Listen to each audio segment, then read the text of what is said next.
उत्पत्ति अध्याय 12 कुल पद 20। यहोवा ने अब्राम से कहा, अपने देश और अपनी जन्मभूमि और अपने पिता के घर को छोड़कर उस देश में चला जा जो मैं तुझे दिखाऊंगा, और मैं तुझसे एक बड़ी जाति बनाऊंगा और तुझे आशीष दूंगा और तेरा नाम बड़ा करूंगा और तू आशीष का मूल होगा। और जो तुझे आशीर्वाद दे उन्हें मैं आशीष दूंगा, और जो तुझे कोसे उसे मैं शाप दूंगा। और भूमंडल के सारे कुल तेरे द्वारा आशीष पाएंगे। यहोवा के इस वचन के अनुसार अब्राम चला और लूत भी उसके संग चला। और जब अब्राम हारान देश से निकला उस समय वो 75 वर्ष का था। तो अब्राम अपनी पत्नी सारह और अपने भतीजे लूत को और जो धन उन्होंने इकट्ठा किया था और जो प्राणी उन्होंने हारान में प्राप्त किए थे, सब को लेकर कनान देश में जाने को निकल चला। और वे कनान देश में आ भी गए।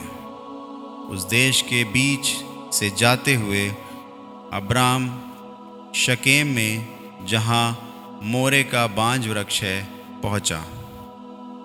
उस समय उस देश में कनानी लोग रहते थे। तब यहोवा ने अब्राम को दर्शन देकर कहा, यह देश मैं तेरे वंश को दूंगा। और उसने वहाँ यहोवा के लिए, जिसने उसे दर्शन दिया था, एक वेदी बनाई। फिर वहाँ से कूच करके वो उस पहाड़ पर आया जो बेतेल के पूर्व की ओर है, और अपना तंबू उस स्थान में खड़ा किया जिसकी पश्चिम की ओर तो बेतेल और पूर्व की ओर ए है। और वहाँ भी उसने यहोवा के लिए एक वेदी बनाई और यहोवा से प्रार्थना की।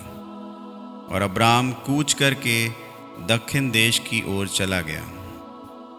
और उस देश में अकाल पड़ा, और अब्राम मिस्र देश को चला गया कि वहाँ परदेसी होकर रहे, क्योंकि देश में भयंकर अकाल पड़ा था। फिर ऐसा हुआ कि मिस्र के निकट पहुंचकर उसने अपनी पत्नी सारह से कहा, सुन, मुझे मालूम है कि तू एक सुंदर स्त्री है। इस कारण जब मिस्री तुझे देखेंगे तब कहेंगे, ये उसकी पत्नी है। तो वे मुझको तो मार डालेंगे, पर तुझको जीती रख लेंगे। सो ये कहना कि मैं उसकी बहन हूँ, जिससे तेरे कारण मेरा कल्याण हो और मेरा प्राण तेरे कारण बचे। फिर ऐसा हुआ कि जब अब्राम मिस्र में आया, तब मिस्रियों ने उसकी पत्नी को देखा कि ये अति सुंदर है। और फ़िरौन के हाकिमों ने उसको देखकर फ़िरौन के सामने उसकी प्रशंसा की। सो वो स्त्री फ़िरौन के घर में रखी गई, और उसने उसके कारण अब्राम की भलाई की। सो उसको भेड़, बकरी, गाय, बैल, दास, दासियाँ, गधे, गधियाँ और ऊँट मिले। तब यहोवा ने फ़िरौन और उसके घराने पर अब्राम की पत्नी सारह के कारण बड़ी बड़ी विपत्तियां डाली। सो फ़िरौन ने अब्राम को बुलवा कर कहा, तूने मुझसे क्या किया है? तूने मुझे क्यों नहीं बताया कि वो तेरी पत्नी है? तूने क्यों कहा कि वो तेरी बहन है?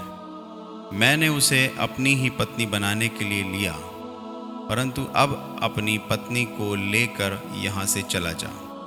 और फ़िरौन ने अपने आदमियों को उसके विषय में आज्ञा दी, और उन्होंने उसको और उसकी पत्नी को सब संपत्ति समेत जो उसका था विदा कर दिया।